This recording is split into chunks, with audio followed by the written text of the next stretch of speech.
To change the color style of your lock screen wallpaper on Samsung Galaxy S24 Ultra, swipe down the top of the screen and then tap setting icon. Scroll down the screen to find wallpaper and style.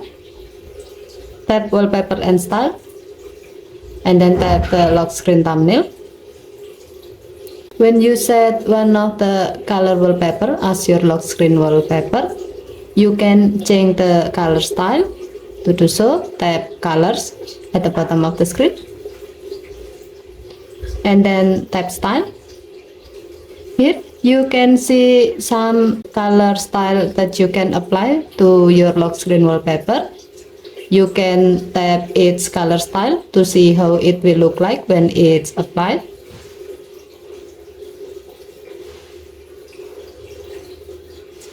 Once you find the style you like, tap done button to save the change. To see the result, go to your lock screen.